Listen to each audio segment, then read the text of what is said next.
All right, everybody, good evening. It's such a pleasure to be in person together, to have an event here on campus. This is our one and only ISSG big event this semester, and we're very grateful to all of you for showing up. It's going to be a fantastic evening. Let me just thank Sarah Monks, the Associate Director of ISSG. Yes. And Jenny, our new admin person who's been letting you in. Hi, Jenny, thank you so much. So you're in for a treat tonight, everybody. We have the honor tonight of hearing from one of the most exciting thinkers in gender and sexuality theory today. So you probably know a little bit already about Avgi Saketopoulou. She was trained as a clinical psychologist in New York after moving to the United States from Greece, and received her doctorate in clinical psychology from Yeshiva University. She completed psychoanalytic training at the NYU postdoctoral program in psychotherapy and psychoanalysis. Many of you are here because you have read or engaged with her books, and she's the author of several books that are quite controversial and take, I think, really brave positions. The ones that you may have read or encountered in classes or in your own work include Gender Without Identity, which was written with Anne Pellegrini, and then this very acclaimed, very counterintuitive book for our time that has everyone really rethinking the basis of sexuality today. And that's Sexuality Without Consent, Risk, Race, Traumatophilia, in which she really develops a new, different, counterintuitive theory of the trauma. So let me just say a little bit about that and then hand the floor over to Avgi. So that's the official record, but off the record, let me just say that Avgi is the most bold and exciting thinker of the moment. And she dives into areas that people are just simply afraid to tread. So in an era when consent has become the lingua franca of sexual contact, she urges us to think beyond consent. And having taught that book a couple of times, this makes students particularly really uncomfortable, but then they leave with a completely different understanding of the sexual encounter. In an era when the concept of gender has become central to notions of identity, she's asking us to think about gender without identity. In her work, Saketopoulou regularly asks us to engage with what we do not know, what we cannot know, what we cannot anticipate. Like Leo Bassani and Lee Edelman and others, she considers the experience of self-shattering and overwhelm to be central to our experience of sexuality. But unlike these Lacanian thinkers, she doesn't separate those experiences off from social relations and politics. Indeed, in the central chapter of Sexuality Without Consent, Saketopoulou considers the controversial Slave play by Jeffrey O. Harris as an example of how, quote, pleasure suffered at the especially strained intersection of sexuality and racial trauma may produce traumatisms that dissolve ego structures in growth-inducing ways. Here she argues that the repetition and revisiting of racial and other trauma can open up spaces of what she calls psychic freedom. Rather than turning away from trauma, in other words, let's see what it allows and makes possible. Saketopoulou is a brave and fearless thinker, having taken on consent, trauma, damage, and limits. Now she's turning to the problems inherent to the concept of repair. So tonight, we're going to hear about psychoanalysis as political theory, exigent sadism, and libidinal investment. Please welcome Avgi Saketopoulou.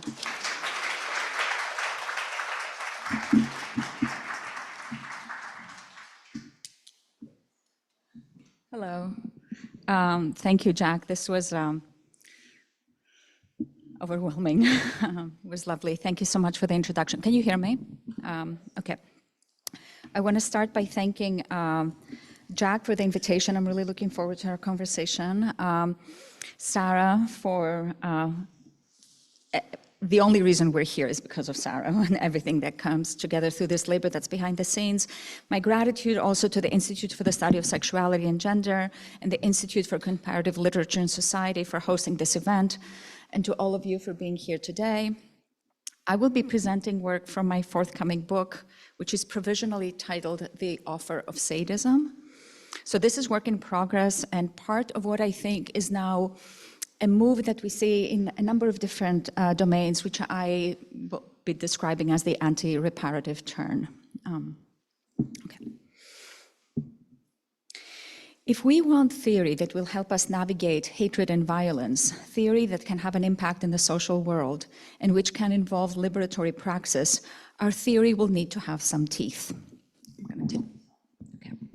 Discussing Edward Said's notorious disinvitation from the Freud Museum in Vienna in 2001, the lead up to that disinvitation was the museum discovered actually a publicly available photograph of Edward Said throwing a stone, and they disinvited him because he was an engaged Palestinian. So discussing this disinvitation,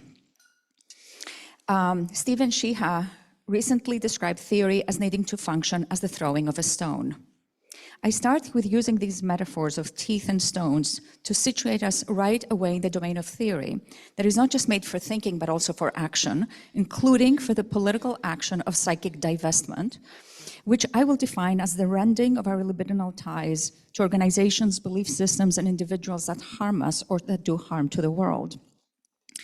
I'm doing so as a psychoanalytic thinker, but also proudly as a recent disinvitee of the Freud Museum myself.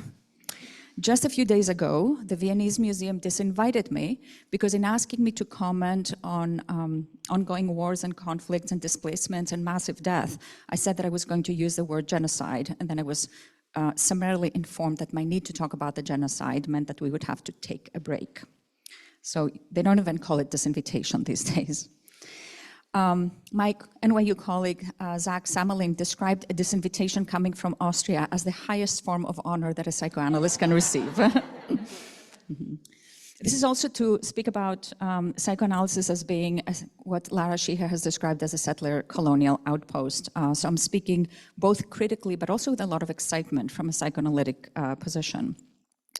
I'm wanting us to think about theory that has teeth. Such theory, I will argue, has to be constituted through divorcing politics from Walenian projects of democratic renewal, which have conditioned us to think about repair as the apex of social and political life. If, as per Peter Euben's observation, all political theory emerges as a response to loss, from a psychoanalytic perspective, it would seem that loss and mourning set in motion processes of repair. The reparative, I will argue, is given to us as a compass for ethical relations, on the political realm, but also in the interpersonal and intrapsychic arenas, where it compels us into accepting the other's reparative gesture, however insincere or hollow it may be, working to keep us in relation, come what may, no matter the harm or consequence. Among other things, I will be speaking about how these are not just established norms, even though they're very much established norms. To feel like personally meaningful stances, they need to get a hold of us psychically, which is how state projects develop their hypostasis, harnessing our psychic energies and harnessing us to them. If they are to become a part of the psychic arsenal of the self, rather than mere beliefs that the self holds and which therefore run the risk of revision, or rules one follows and therefore run the risk of being disobeyed, these commitments have to be psychically invested and libidinally bound. And it is here that psychoanalysis can become very useful, to weigh in political thinking that fleshes out the mechanics of how what Lara Sheeha has called psychic intrusions become part of the very fabric of one's ego, experienced as part of the self. If libidinal investment is part of what holds the liberal self together, which is an argument that I made in Sexuality Beyond Consent, we will need theory that helps us think about the action of emotional divestment, even about the action of severing relationships, which is an under-theorized, if not verboten, domain in psychoanalytic thinking. In this, and in political thinking, by the way, it's all about wooing through dialogue, through conversation, through rational argument. In this context, I will be offering exigent sadism as a decidedly psychoanalyticopolitical concept that eschews the cleaving of the political from the psychoanalytic, and which I am offering as a call to theoretical arms. Despite being often and justifiably charged with paying insufficient attention to politics, psychoanalysis very much offers us a political theory. But for this, we have to turn away from a psychoanalytic of the degradation of psychoanalysis into a hermeneutic project, to attend to its distinctive understanding of libidinality, and most especially, in my opinion, to the ontological unruliness of the sexual drive and of infantile sexuality. I will walk us through these terms and of the work they do to inject a renewed dynamism and complexity to thinking about one of infantile sexuality's key elements, which is sadism. One of my goals today is to flesh out a distinctive form of sadism, an ethical variant which I will call exigent, and which is critical to the distinctive and remarkable, though unrealized, insurgent political potential of psychoanalysis. My talk today wants to make words do things they don't want to do, to think of sadism as a risk that is taken by the sadist, one that is worth taking and which can have political impact, and to think of repair as a dodge. I want to offer theory that gives us reasons to say yes to life, but which also helps us see why some say yes to death.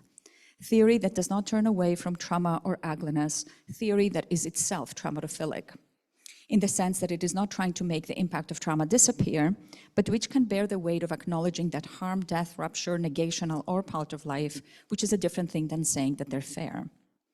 To explore the vicissitudes of sadism, I will put the psychoanalyst Jean Laplanche to the test of Fred Moten, whom I read through the Marquis de Sade and Georges Bataille, to delve into a form of sadism that is not destructive but ethical, and which stands to grow our spirit, and by spirit here I mean revolutionary spirit.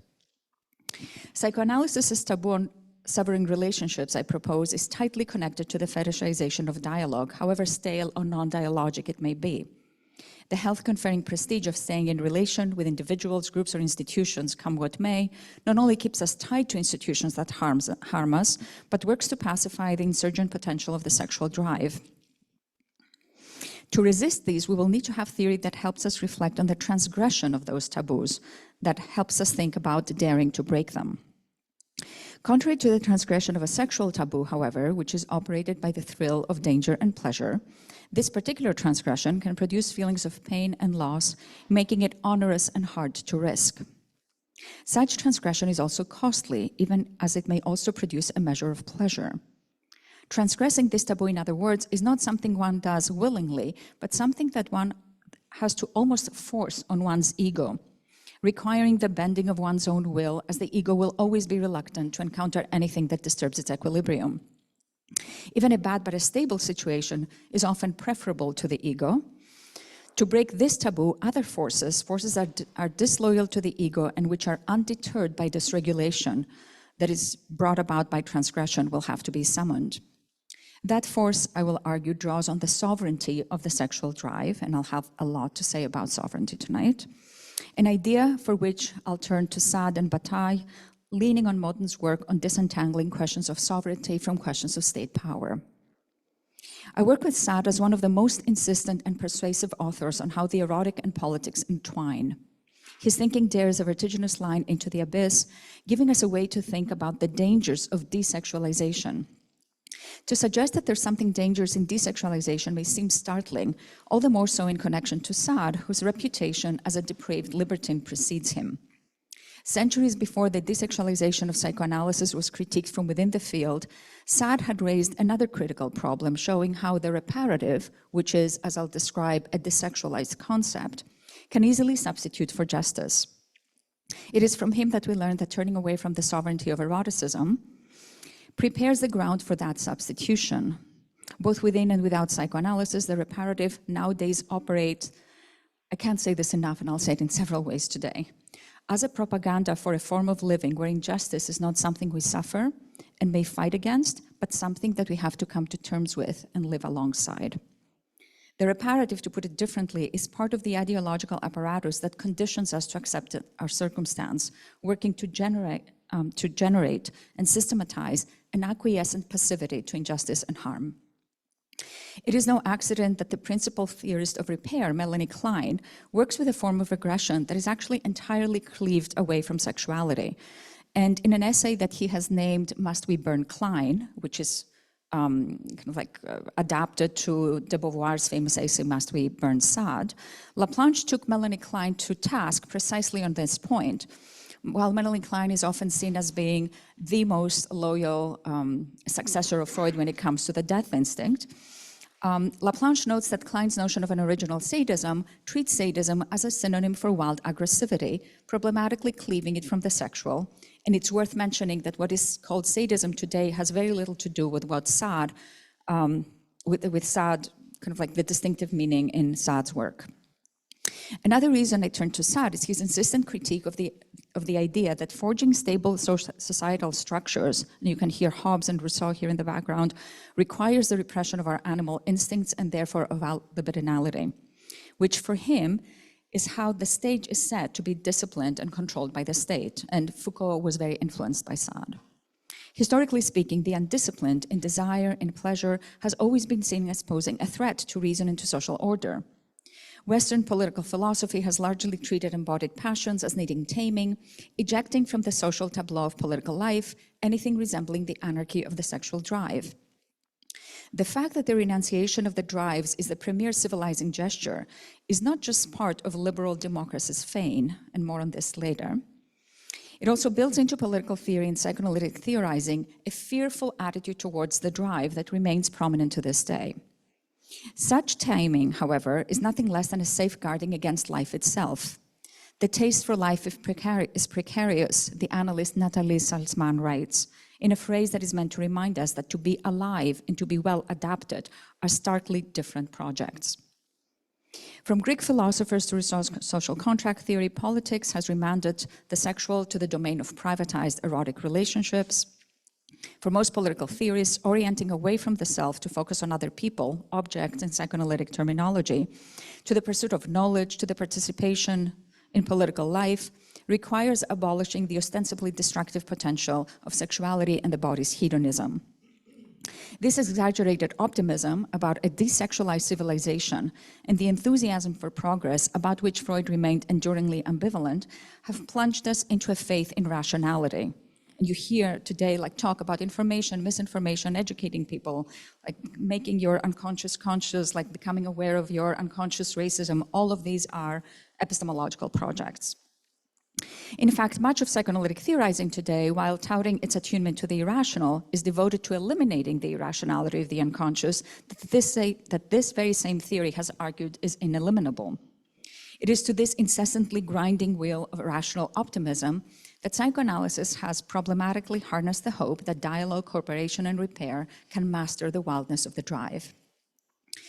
In Sexuality Beyond Consent, I argued that repair is operated by the fantasy that we can be cured of our sexual unconscious and of our wounds by dragging them out of the shadows and into the light of consciousness. Ghosts that haunt us, I propose, never quite get fully pacified into benign and inert ancestors.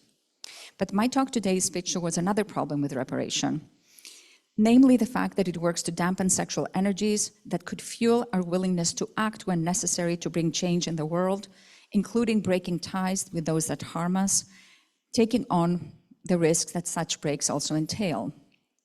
By breaking ties, I do not only or even necessarily mean the severing of relationships, that too can happen. I use the term breaking ties in the metapsychological sense of the word to speak about processes of psychic divestment, of breaking libidinal ties that tie us to objects, to institutions, and to social contracts that injure us. If we softened our mythical attachments to repair, if we softened, that is, our attachment to the ideological ground that works to tether us to those that harm us, this ideological groundway might give way. Underwritten by its conceptual twin, dialogue, repair shouldn't be, but most often is, underwritten by its conceptual twin dialogue, repair shouldn't be, but most often is about making the reality and impact of violence and harm disappear by dragging it into the molasses of endless dialogue and meaningless substitutions of words for action. For example, when students briefly occupied the Institute of Politics at the University of Chicago last spring to protest the genocide in Gaza, the Institute's director refused to leave the building and said, quote, "I tried to explain that the Institute of Politics is a place for dialogue." Speaking from a building adjacent to the encampment where student protesters had been violently dragged out by by riot police 2 weeks earlier, police that was actually called by the same university that ostensibly wants dialogue. We are neutral, she added, quote, our role at the university is to really create space for cross-dialogue, unquote. I mean, I think we're reaching the point where that is laughable. To further see how repair is instrumentalized, consider how the ongoing genocide in Palestine is justified by invoking Israel's actions as part of a larger reparative effort against the wound of anti-Semitism by supporting a murderous nation-state. We begin to see how the reparative can lend itself to being used to fuel oppressive conduct. And I use the term lending itself to it because I think that such use is not misuse of the reparative. The concept is itself conceptually freighted with the potential for precisely that kind of use. The reparative is not, again, using language from the Shihai's work, is not as innocent or ideologically vacant as some psychoanalytic theories would have us think, and this makes politics of democratic renewal that work to recover from loss porous to this problem.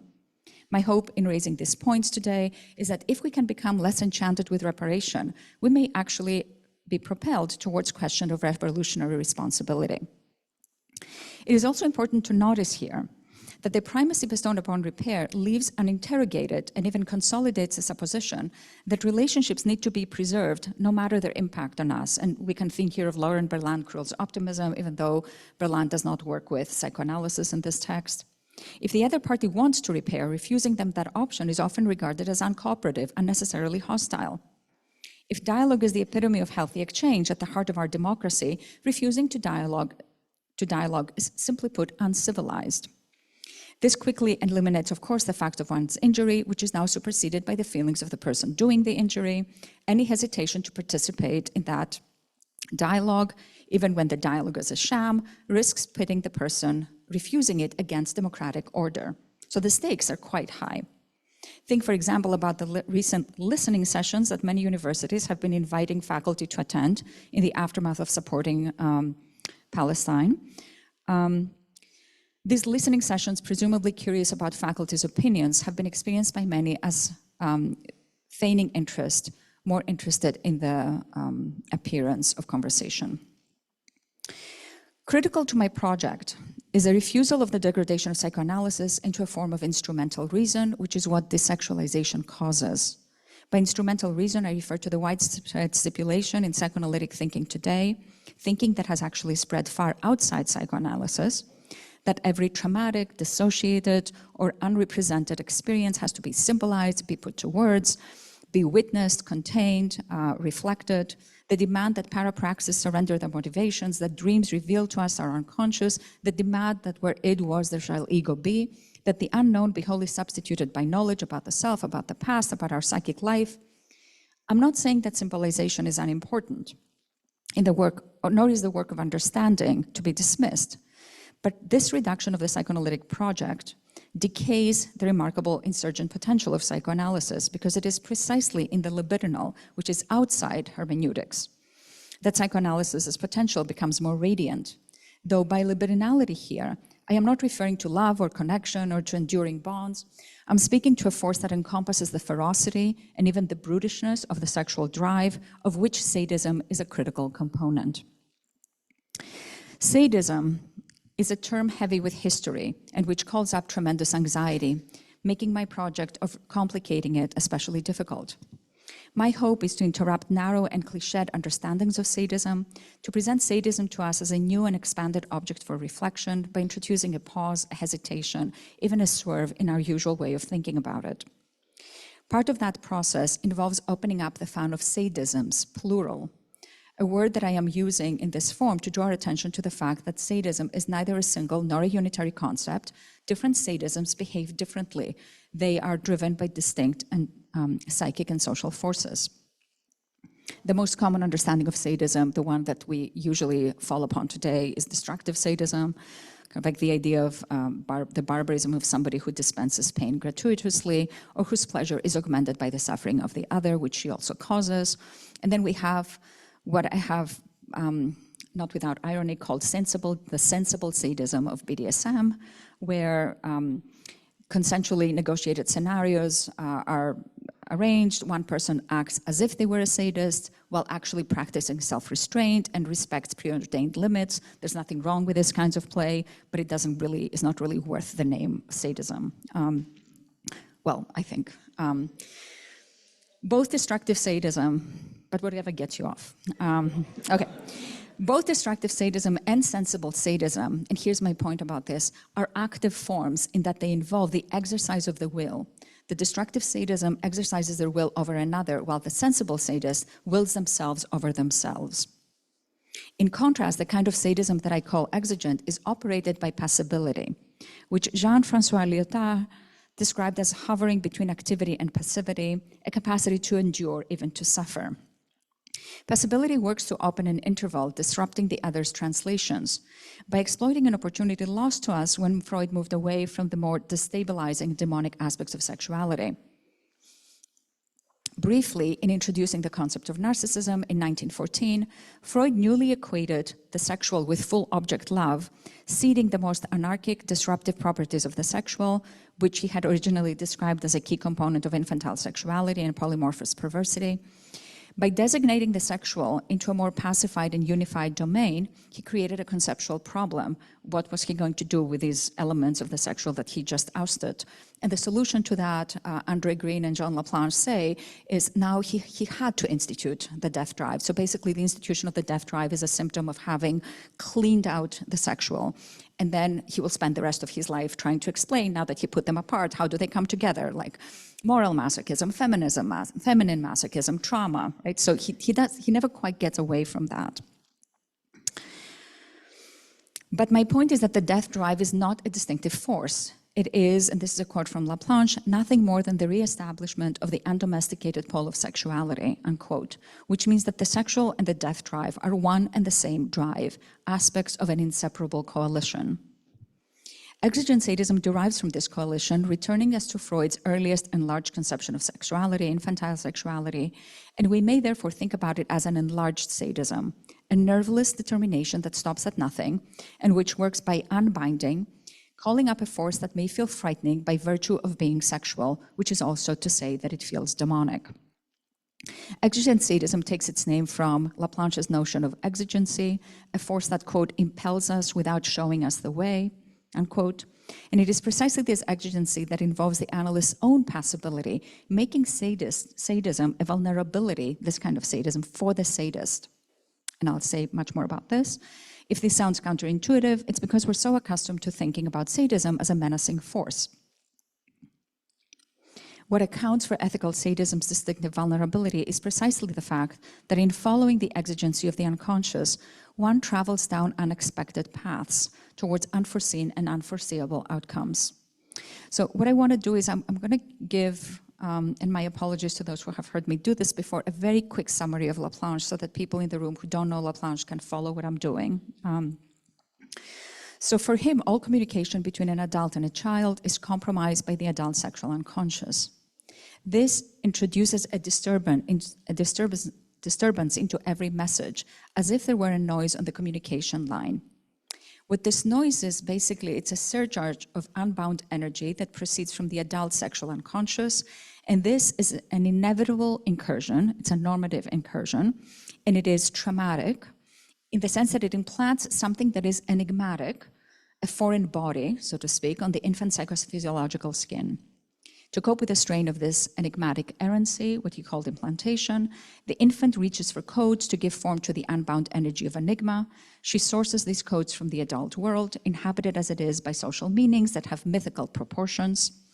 Under ideal circumstances, she combines these idiosyncratically, devising meanings which are neither lucid renderings of the irritant that is enigma, neither are they mere deployments of mythosymbolic codes. They're deeply personal creations. This is what makes translation this is what makes it feel like, even though you're working with materials that are not yours, it feels like it's you. So if you feel that you're a woman, you may feel like, no, I am a woman. Nobody told me to be a woman. This doesn't come from the outside, it's me. So it has this quality of like interiority, truthfulness, authenticity, and so on and so forth. This works for all genders, not just womanhood. Under ideal circumstances, the child, this is what Laplanche called translation, which he described as, and this is very critical here, agency cast in the nominal mode. This is not the agency of the volitional liberal subject. Translation, simply put, is an energetic conversion from less bound forms to more bound forms. So as something gets translated, energy gets organized in the way in which enigma gets tied with representation. And this is how the ego is constituted through these translational bindings. But for Laplanche, all translational efforts will eventually partially fail. Because enigma is an ontological impasse, an untranslated remainder will always linger. This remainder gets repressed. For him, it institutes the child sexual unconscious, and that unconscious is foreclosed from the system of representational meanings. So this is not the notion of, I saw mommy kissing Santa Claus, and that was too painful to remember. Now I repressed it, and now it's in my unconscious, but it's there. Maybe I find it, maybe I don't. Maybe I dream about it, maybe I don't. But there's something there. This is a notion of the unconscious as that is more like an enduring opacity. And kind of like in putting together Glissant with Christina Leon, we might say that that opacity materializes as a resistance. Okay. The repressed, in other words, is not inert, but it exerts a force, and that's the force of the sexual drive. The sexual drive is not, in other words, about this or that motivation, about wanting to have sex or wanting to have an orgasm or wanting to conquer the world. It's about the pressure that is exerted by unbound energy of failed translations. Now, here's where I begin to make some different moves. The notion that the unconscious is constituted through the failure of translation is central to Laplanchian theory. But this, to me, feels like a very partial view. It is a view that is partial to the ego's perspective, because it is only from the viewpoint of the ego that the inability to fully transform the disquiet of enigma into something meaningful could be seen as a failure. From the angle of an ego whose job it is to dissipate the disturbance of the enigmatic, the very existence of the unconscious would be experienced as but the outcome of a botched operation. Rather, from the unconscious perspective, the problem might be the opposite, the ego's inability to tolerate this internal foreignness. Its inability to bear that it cannot master all psychic energy and cannot exhaustively bind all enigma to representation. Other paths open up for us if instead of thinking of the ego as partially failing, we thought of it through fugitivity. Fugitivity for Fred Moten speaks to a spirit of escape, of transgression, of what is considered proper, of what is proposed for us before we get a say, a desire for finding oneself outside the perimeter of being, of breaking the law to go outside towards the edge. With fugitivity in mind, we can now think of the untranslated domain of the unconscious to be seen as an escape from the centripetally organizing forces of the ego. We might thus conceive that that which cannot be psychically ordered is not an incapacity, it's not a failure, which would be the ego's angle, but an insubordinate wildness that will always evade capture. The ego, of course, would always prefer to flatten enigma's perturbation and annexing the enigmatic into its territories. It is then precisely because of enigma's energetically insubordinate fugitivity that anything manages to escape the ego's despotic command. So while, yes, the fugitivity of the unconscious is anarchic and untamable, and that poses a problem for the ego, it also guarantees that it will always be possible, should conditions arise, for a translation to be undone, for something to be detranslated and retranslated again differently in the après-coup, which is what psychic transformation entails. It is precisely this mechanism, I would argue, that makes psychic energy, and this is a key part of my argument today, not a constant, but abundant and ever renewable. With each detranslation, the ego, in a state of overwhelm, temporarily breaks down, and this delinking of representation from enigma releases new psychic energy, and that process can go on and on and on, as long as you're willing to risk the self. And it is here that, as I'll describe, that I situate exigent sadism. Fugitivity accounts for the ubiquitously relentless effusions of the libidinal, which meet here in a movement of what Bataille called pure expenditure, a movement that does not follow the logic of conservation, which is what you get with a fixed amount of energy, but the impulse of escalation. This draw to excess is thus also the draw of the sexual drive, which wants to escalate even, quote, from Laplanche, to the point of complete exhaustion, unquote. If fugitivity is an inexhaustible agility, this so-called failure of translation may then be thought of as a resistance to being disciplined out of the chaotic and into the orderly. It is important to remember, however, that this is not a resistance that is mounted by a centered subject. Remember, we're still in the domain of the unconscious here. The psychic operations under discussion are decentered. Fugitivity's libidinality, that is, does not sponsor experiences of concentrated opposition to this idea or that ideology. It potentiates rather the surfacing of a disruption and a form of dispossession. To own one's dispossession, Moten writes, quote, is to embrace the privilege of being sentenced to the gift of constant escape, unquote. Moten takes a conversation about freedom out of the history of traditional political sovereignty, rejecting Hobbes, Locke, Rousseau, who always already omit blackness, rejecting an understanding of sovereignty that institutes independent subjecthood, white subjecthood, refusing the premise that liberation entails self-possessed subjects to begin with. Dispossession then is not only a deprivation but also a gift, and from this angle, translational failure may be seen as a lush fallout that opens us up to our own dispossession. Dispossession is a difficult term, also used, as we know, to mark the action of depriving somebody of land, of forcibly stripping somebody of their property and other possessions, making dispossession into something that we worry about politically. I want to remain attentive to this generative ravel, relying on Moten, but also on the philosopher Georges Bataille, who finds in dispossession not a compromise, but a kind of non-possessive sovereignty.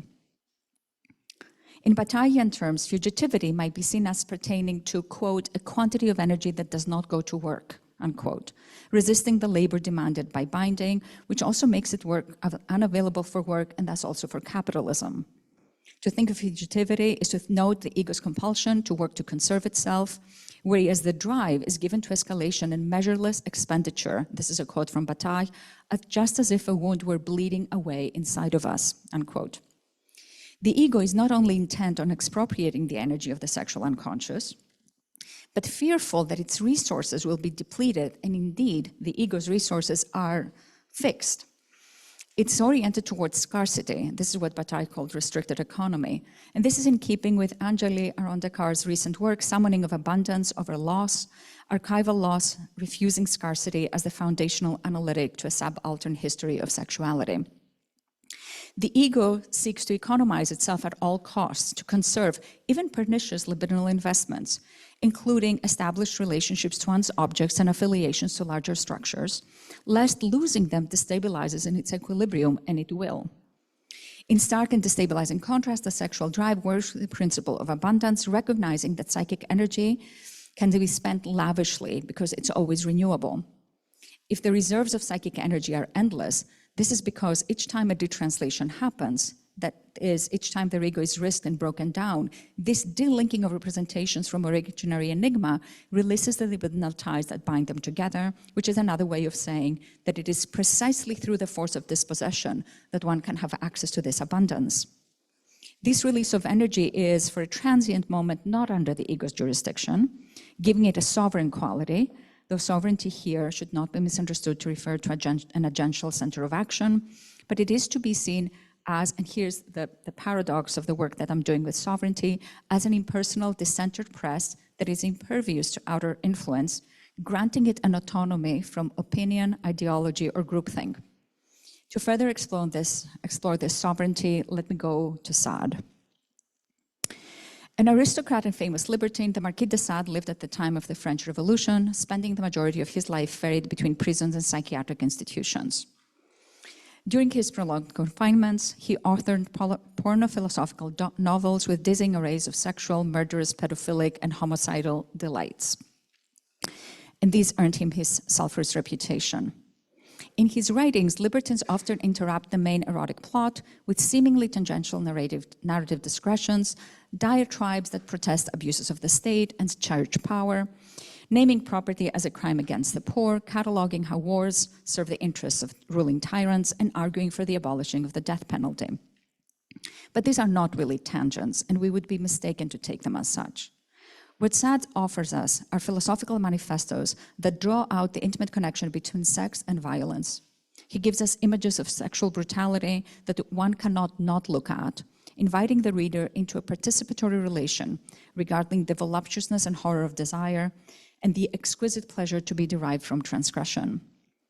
In the landmark essay I mentioned earlier, Must Be Burned Sade, de Beauvoir writes, It is neither as an author nor as a sexual pervert that Sade imposes himself on our attention. I mean, I disagree, but okay. Sade's anomalies take on their value by the fact that he develops an immense philosophical system in order to claim them, unquote. For Sade, writes Bataille, quote, all brakes are off, unquote. And it is this that makes Sade the paradigmatic sovereign man. Sovereignty here, however, is not meant as a ruinous disregard for the other, as in destructive sadism. What Bataille and Beauvoir admired in Sade was his capacity, even amidst conditions of exceptional confinement, to maintain his sovereignty over his mind, to retain his imaginative capacities despite lengthy incarceration, and to use writing to explore the limits of his body. Long before Max Weber's analysis of the state's monopoly on legitimate violence, Sade also gave us the insight that by naming itself the sole legal purveyor of violence, the state does actually something that I think is really interesting. It converts violence into something instrumental, giving it the veneer of necessity. In the state's hands, and this is, I think, a point on which Adorno misreads Sade, violence becomes instrumental reason, executed with a measure of duty, justified by the rubric of necessity. And this is where the divorce between violence and eroticism happens in Western political philosophy. This is not to say that Western ethos is devoid of sexuality. State power is actually rife with sexuality's more sublimated version, what Wendy Brown describes as the sexual ethos of predator and conqueror. And this, in fact, is inscribed in all histories of colonialism. It is only to say that desexualization is how the state narrates itself to itself, how it organizes its visible arrangements of power. In disaggregating the sexual from the violent, the state can then more effectively harness the libidinal, directing it through, Foucault would say, surveillance, management of bodies, measuring, tracking, biopower into productive projects in the service of labor and capitalism. Due to its pornographic and blasphemous content, Sade's writings were banned during his lifetime, but his books circulated widely underground and were read feverishly. By the early 20th century, his reputation was at an all-time high. The surrealists saw Sade as the apostle of sexual liberation, a free-thinking, a rebel, a pioneer. But World War II was decisive in the rendering of Sade that is canonized today. After the Holocaust, Sade was picked up by scholars of totalitarianism who wanted to understand the camps. For Horkheimer and Adorno, as for Lacan, Sadean principles demonstrate the fate of pure reason, of Kantian logic. Taken to the extreme, reason acts as fascism's intensifier. The public opinion on Sade turned. Now seen as an apologist for the use of brute force, he figured as having anticipated the worst kings of the Nazi killing machine, apathetic, monstrous, methodical. And as such, what is called sadistic today has lost its tether to the complex legacy of Sade. Sadism has been collapsed into destructive sadism, synonymized with extreme cruelty and monstrous brutality. Lost is the distinctiveness of his pairing of the sexual with the violent, with the links he makes between the sovereignty of eroticism and the political critique of power. But it is not just the violent horrors of World War II that account for this flattening in the reading of Sade. Critical to this compression of sadism's revolutionary potential into barbarism is also the stark desexualization of Holocaust discourse. In speaking about the desexualization of Holocaust discourse, I mean that while sexual atrocities were very much committed against Jewish people in the camps, stripping, bodily inspections, rape, camp brothels, rights of Aryan manhood involving gang rapes, sexual experimentation, forced abortions, forced sterilizations, representations of the camps have stayed away from that history. When you think of the Holocaust, one conjures yellow stars, photographs of shaved heads and of ghettos, emaciated bodies, numerical tattoos, firing squads, mass graves, gas chambers, crematoriums. Feminist Holocaust scholars have enumerated the varied reasons for this erasure, tracking the active resistance generated from within Holocaust studies to speaking about the sexual violences perpetrated through the Shoah. Quote, there is a long history of silence about sexual abuses during the Holocaust, unquote, Waxman writes in her groundbreaking work, noting that no reference was made to rape in Nuremberg. Startlingly, For the psychoanalyst Laurence Kahn, quote, "The sexualized crimes of the Holocaust should not for a moment be confused for sexual scenes. They are to be seen as the product of the contamination of sexual life by trauma." So you see here another way where trauma and the violent come together with the erotic as a contaminant as opposed to as a feature of the sexual. So what we see here is a series of profoundly important gestures that speak to the systematic blotting out of the sexual elements of Nazi brutality. If, as discussed above, at times of peace, the sexual is taken up by the state, seemingly desexualized, to be conducted into capitalism and productivity, in war, this is a quote from Wendy Brown, quote, "The sexual dimension of politics just appears more explicitly," unquote. War, writes Wendy Brown, quote, "does not sexualize power, it reveals power's sexual dimension because it is an extreme expression of political power," unquote. Said differently, what happens in conditions of war, and I would add, of genocidal bloodshed, is not a sexualization of power as if power were naturally non-sexual and only becomes opportunistically soldered to the erotic. What war does is strip away the sublimated coding to reveal, quote, "the sexual character of politics," unquote. This is from Brown. If we think in tandem about the unusual character of erasing sexual violence from dominant representations of the Holocaust, with the epistemological break in reading Sade after World War II, and our earlier discussions of Laplanche via Moten, we can now begin to explore the implications of what it means to strip a historical narrative from its sexual elements. Because in the absence of sexuality, there is no enigmatic surplus, and gone with it is also any agitating foreign body that might set new possible translations in motion. The desexualization of overlooking sexual assault, in other words, in this case with the Holocaust, also takes the wind out of the sail of new translations, leaving historiography as the only way to recount the Holocaust.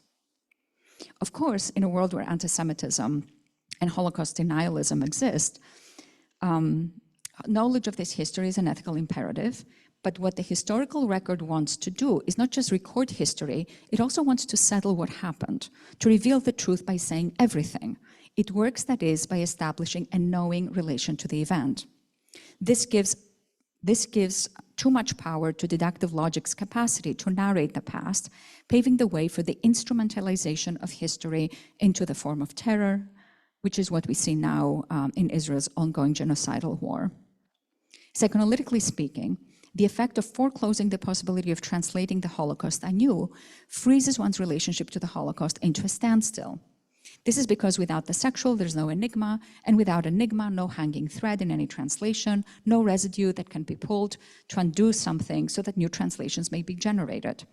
No experiential leftover that may be reconfigurable in the après-coup, no stir, no provocation, no fugitive element that the psyche can exploit to craft new embodied emotional and thinking relationships to the past. Lack of translational movement stymies any variation or evolution, not in the history of the Holocaust, but in the relationship that one might have to the history of the Holocaust.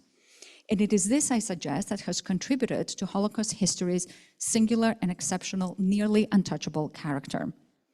Accordingly, it is harder for later generations of Jewish people to establish different relationships to the trauma of the Holocaust, and if they do, if, for example, never again becomes retranslated not as never again to us, but as never again to anyone, as is the case with many anti-Zionist Jews today, such a translational novelty may then be treated as heretical or treasonous, which is how anyone who develops a fugitive relationship to the history of the Holocaust could be accused of being anti-Semitic, even if they're Jewish or have a Holocaust history in their family. At stake with desexualization, then, is the question of what it means to be able to establish a different relationship to the event and to the world. It is vital to recall with Sade how desexualization sets the stage for a particular cooptation of violence by the state as being necessary, reasonable, justified, which is how Zionism has been justifying its unfettered violence over Palestinian bodies for several decades.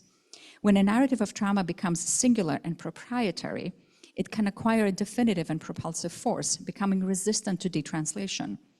It is no accident that part of the resistance that feminist Holocaust scholars note to discussions about the presence of sexual violence in the Shoah is suppressed precisely by virtue of, quote, the reason why they have been told they should not be talking about this is that it detracts from the uniqueness of the Holocaust as an event that holds no comparison, unquote. My concerns about the way that Holocaust remembrance may bar new translations are not unique to the Shoah. Afro-pessimism's approach to Blackness, I would say, suffers from the same problem. Insofar as it reifies social practices of racism and racial oppression that are in fact historical and therefore contingent, it offers a totalizing account of how anti-Blackness works. On the one hand, like the discourse around the Shoah, Afro-pessimism mercilessly recounts the violence of anti-Black racism, as well it should. But insofar as it offers a desexualized account of racism, it's not that it doesn't account for racism, but it doesn't for sex, the role of sexuality in anti-Blackness, but it doesn't work with sexuality in anti-Blackness. Afro-pessimism runs the risk, just like the Holocaust memory, of being a static, obstructed discourse. Now, describing as obstructed discourses that speak to the ongoing pain of those who have endured unimaginable violences that continue to blister through the present may sound dismissive. So let me clarify that what I'm trying to point out is how desexualized accounts produced cemented relationships to history that can hold no ambivalence, bear no contradiction, and leave no room for new structures of feeling around the historical event. My thinking emphatically, even aggressively, stresses the human capacity to translate, detranslate, and retranslate, which is the space from which new relationships to the past can proceed, relationships that can make the world anew. Again, this is not about denying the history of the event, but establishing different relationships to it. Consider, for example, how queer of color critique and Black feminisms have actually richly engaged the historical archive of anti-Blackness alongside the erotic and queerness in ways that countermand Afro-pessimism's limitations. Derek Scott's work on extravagant objection, Amber Musser on excess power and Blackness, Sharon Holland's work on the erotics of racism, Jennifer Nash's ideas on Black rapture, Ariane Cruz's thoughts on interracial pornography, Tavia Nyong'a's work on Afrofabulation, all of these works show that there exist many and varied thinking, emotional, aesthetic, and embodied ways in which one can work with their historical record. This scholar's capacity to think of racial oppression alongside the erotic affords them a conceptual agility, an ability to think and imagine the crevices of what the historical record can neither answer nor fully account for, and we can think of Horton's Spillers here in the background. By mining the historiography of colonization and slavery while tending to sexual violence, sexual intimacy, and even sexual pleasure, they open up to a fugitive relationship to history that does not refuse the past, but which releases Blackness from the impasse of singular narratives. Not repair, but something else becomes possible at the site of injury. To delve into repair's putative innocence and excavate its political commitments, let me now turn to Melanie Klein, and this is going to be the last section of my paper, and her theory of sadism and reparation. For Klein, sadism is a developmental inevitability, the primal violence of the infant seeing the world as all good or all bad, which she called splitting. The infant's sadistic impulses, she writes, are, quote, directed not only against the mother's breast, but also against the inside of her body, scooping it out, devouring the contents, destroying it by every means which sadism can suggest, unquote. Oral sadism becomes urethral, muscular, and finally anal, generating nightmarish fantasies in the Kleinian baby of Sadean intensity. The infant will eventually become concerned that in her omnipotent fantasy she has damaged the mother, who she attacked in her fantasy in hatred, but whom she also loves. Flooded with guilt, she extends reparative efforts that try to make, quote, good the injuries which were done in fantasy and for which the infant feels unconsciously very guilty, unquote. Now, here's an important part. By accepting these gifts of reparation, the parent reassures the child of her reparative capacities, solidifying her sense of her own goodness. In the Kleinian tradition, thus, reparation offers what David Eng calls a psychic roadmap for the preservation of love, unquote, installing an implicit norm for how relationality can triumph over instinctual and primitive sadism. And in this model, and many to come, repair denotes the maturational and developmental triumph of relationality and connection and bonds over the instinct and sadism. We owe to David Eng's the important critique of Klein that probes the psychic limit of reparation, drawing our attention to how the Kleinian infant repairs, not out of love for the mother, but because the obliteration of the loved object would deplete the ego from its object of attachment, therefore harming the ego. Harming the mother makes the aggressing infant precarious. Eng points us to an unexpected leap that Klein makes, a leap to European colonialism, where Klein explicitly aligns the colonial explorer to the infant. Reparation, Eng concludes, quote, thereby emerges as neither anxiety nor ambivalence about the injured other, but as the disavowal of responsibility in a history of colonial war and violence that preserves and extends life to some while simultaneously withholding it from others, unquote. Despite its claims to the opposite, in other words, repair is not intended to restore the damage caused to those damaged, but to repair the aggressor, and more specifically, the aggressor's own sense of their own goodness, and think white fragility, white tears here. Repair is revealed to be a form of self-interested affective reasoning that is actually very much racialized. With Eng's intervention, we're slowed down, made to see repair anew, made to see repair as more ethically murky than that less ambivalent embraces of the concept, including in queer theory and definitely in psychoanalysis, can do. In their work on Palestine, Lara and Stephen Sheehy press into this critique, showing how discourses of the reparative frequently can cascade into both siderism and an erasure of the unevenness of material and psychic consequences of apartheid. Such path-clearing work does more than just strip the repair of its putative innocence. It also helps us sharpen our questions, stimulating our curiosity about what else does repair smuggle in. This is what I would add to this remarkable body of work.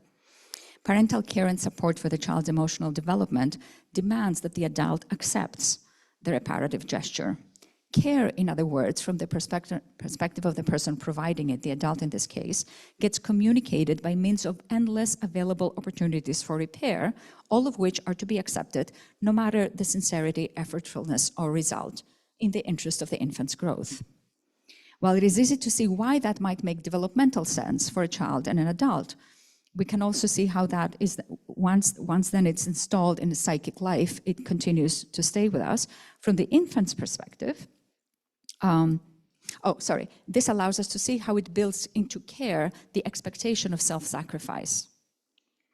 From the infant's perspective, love is similarly experienced as the abiding availability of reassurance, independent of the sincerity, effortfulness, or result of the reparative gesture. Love and care then become reciprocal, libidinally bound, and complementarily paired, setting the stage for the ways in which reparation becomes coextensive with relational connection, independent of sincerity, effortfulness, and outcome. And now this this constellation has a lot of resistance to repair, to actual repair, to addressing injustices. In contrast to the Kleinian model, which is a purely intrapsychic one, in the intersubjective realm, the subject's effort to repair herself, pursuant to her own aggressivity, often then enroll the other to effect the wished-for restoration. The object, in other words, does not repair itself, it involves the other in the mending, most often this other being the object harmed, expecting, if not demanding, that they participate in the reparative process of the self. Lack of participation can then be experienced as lack of care, as lack of love. We begin to see how repair operates a ruse, and I'm here using Stolke's term, though differently, through the destructive sadism of the person who, despite causing us harm, appears before us not only unapologetically, but with the entitlement that we caringly participate in their restoration. Think, for instance, about how universities have been harming Arab students and faculty who speak out about Palestine and their allies. And this does not inaugurate the institution's reckoning and effort to make substantive amends, but in a grotesque reversal, launches a process by which those who are harmed are now treated as if they have harmed the institution by refusing it the option to represent itself to itself and to the world as good. To put this differently, using words from Fred Moten, which he doesn't use about repair, but which I put in conversation with repair, we may see repair as a re-enveloping entrapment that inscribes us anew to the terms of the same unchanged social relation, extracting the energies of those injured to reconsolidate. What happens then when the object of aggression refuses to participate in the sacrifice demanded of it, when it refuses the labor of docility required by the person or institution who harmed them? This, I would say, requires the deployment of exigent sadism, the refusal to take one's place in the reparative sequence, the refusal to accept the empty reparative gesture, taking the risk of not playing one's preordained role in that ruse involves the exercise of sadism. I describe this exercise also as a risk because refusing the reparative gesture we all know this, is not at all easy. The reparative has been sold to us as a marker of maturity, as a relational capacity, as a communal orientation, as a denunciation of irrationality and narcissism, as care for the other, as an expression of love. This is all that's put on the line if you're going to refuse a reparative gesture. To put it more bluntly, the willingness to sacrifice oneself in the reparative process is one of psychoanalysis's most potent moralizing, power-wielding tools. And through the spread of the reparative turn to queer studies, it has now become so much more widespread. The expectation that the reparative gesture be accepted on the grounds of such maturity sets the stage for a despotism of acquiescence. Even when we sense, for example, that ongoing dialogue is a sham or a delaying tactic, even when we intuit it may do nothing more than sink us in the quicksand of engaging with an object who's really only interested in themselves, it is not at all easy to resist the siren call of repair and dialogue. Nor is it easy to risk alienating the object about whom we may care, or to break relationships, endangering whatever access, resources, or privileges may come with such affiliation. To do so, to take that risk, one has to push back against their own tendency to connection. They have to be willing to relinquish access to resources, to push back against one's ego homeostatic impulse, to tuck the problem away, lest things get settled. The fear of how the pushback will be received, that one will be seen as a troublemaker, that one will be deposed of hard-won appointments, all of these are examples of how the ego becomes dysregulated. Siding with the safety of homeostasis rather than accepting the violent play of change will always be preferable to the ego. Overriding the ego's determination to preserve its own equilibrium would require a force quite formidable, which is where exigent sadism comes in, because exigent sadism draws on the sexual drive, and a critical momentum that follows the exigency of the drive without reserve. If the sexual drive is constituted through enigma's fugitivity, it is precisely well-equipped for this originary insubordination to the ego. Exigent sadism we begin to see retains Sade's commitment to sovereignty, that elementary libidinal driving force, an indestructible part of us that cannot be destroyed by any civilization. The sexual, in that sense, is beyond and before the law, which is precisely what has made it so suspect in the political arena. And yet this sadism is not about letting the drive just take over. Exigent sadism is not about letting it run amok. It actually requires one to have worked through one's own resistances, the ego's partiality to stability, that is, and one's personal dynamics, the fact that you might upset, like your dean or your brother or your friend. At times, it even involves doing things that may even transcend subjective taste, that may feel even off-putting. And in that sense, exigent sadism is more an acceptance than it is a decision. It proceeds not from the domain of activity, but from that of passibility. And paradoxical though it may sound, it involves a deep vulnerability for the sadist. Undoubtedly, exigent sadism also has a measure of cruelty in it, because the refusal to repair requires a certain ruthlessness to be brought through the situation, which is another thing that makes the exercise of exigent sadism so very difficult. And even more complicated, if we're going to be honest with ourselves, is also that such ruthlessness is accompanied by feelings of pleasure, and that can make us feel guilty, as if the refusal to repair the other should be solemn and serious, when a measure of joy always accompanies the exercise of sovereignty. The challenge to pervasive systems of oppression is often accompanied by a sexual rush. The arousal associated with, and this is a quote again from Wendy Brown, quote, making things happen in the world, awakening the hidden, denied, sleeping, or frightened element in people and bringing forth the power of that element. So even as we need to own the pleasurable aspect, what makes exigent sadism ethical, it is that it's not done self-righteously to aggrandize the ego, nor to punish the person who harmed us. It is precisely not about keeping score. And it also has to be distinguished from the politics of grievance on the right or the left that make the wound into an identity and an injury that can then be precisely mapped, leaving no residue and allowing no fugitivity. Exigent sadism works towards the surfacing of friction. It keeps at the wound, insistent to refuse to let the harm disappear.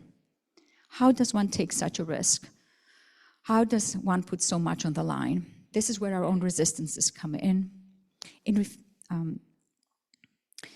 because part of what makes accepting the other's reparation,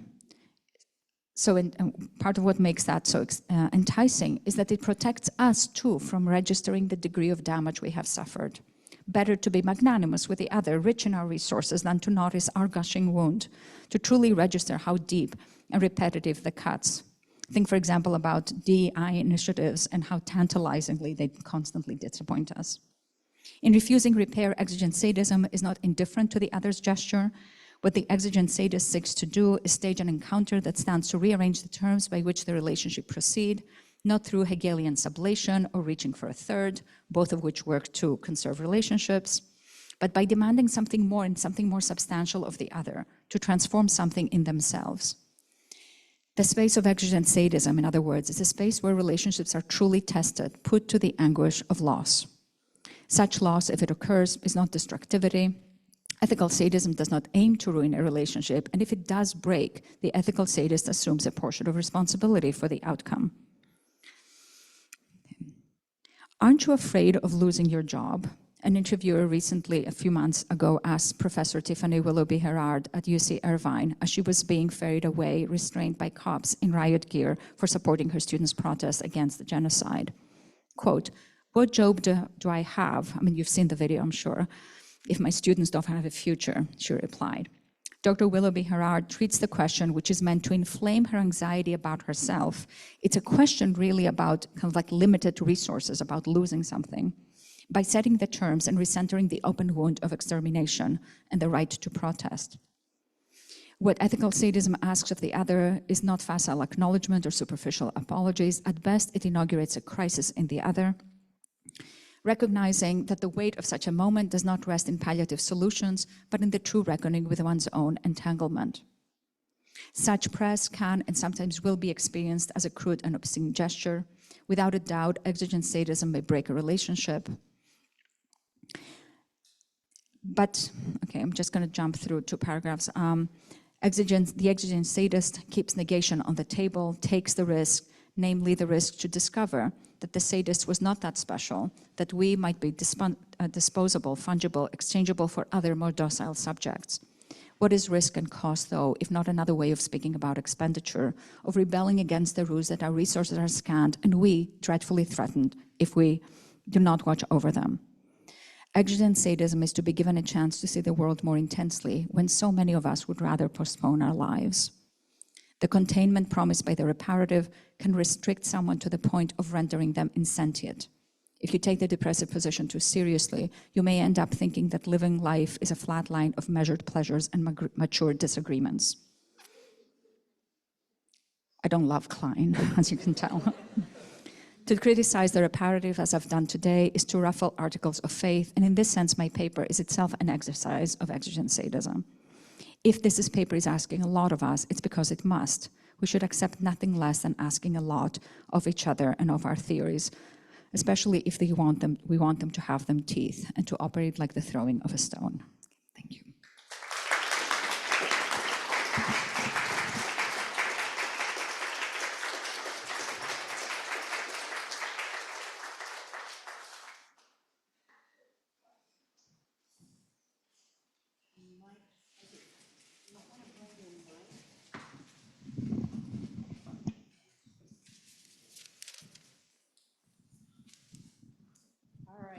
All right, everybody.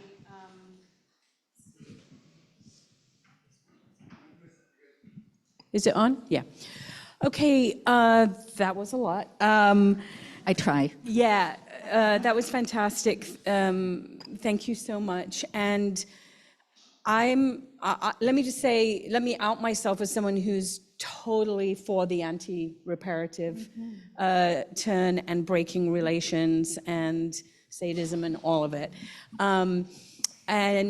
But I think I want to know more about some of the terms. And so we'll just begin a conversation here, and then it would be great to just pull more people in as we go. You know, the reparative turn in queer theory, of course, came through Sedgwick, reading Klein, and making some of the same arguments about the reparative that you're making about sadism, in the sense that the reparative, as opposed to the paranoid reading is supposed to be one that's more capacious and open to what we don't know, what we can't know in advance, and what might, if we were open to it, surprise us. So for those of us who are not psychoanalysts and who went with Sedgwick through the reparative turn, but like me remained paranoid, we might be confused now about how it can be the reparative that has to be discarded in order for us to get into this radical state of unknowing and unboundness. I think this is a really great question. It's something I should say, like, this is work in development, so I really appreciate that question. I'm thinking a lot with the move that Sedgwick makes and then what happens after that in queer theory. And I would say two things to that, the things that come to mind. The first is that I don't want to get rid of paranoia to the degree that paranoia is also about truth. What usually gets called paranoid is the truth that the powers that be don't want to be seen as truth. So I don't want to do away with paranoia. And I think that exigent sadism takes seriously the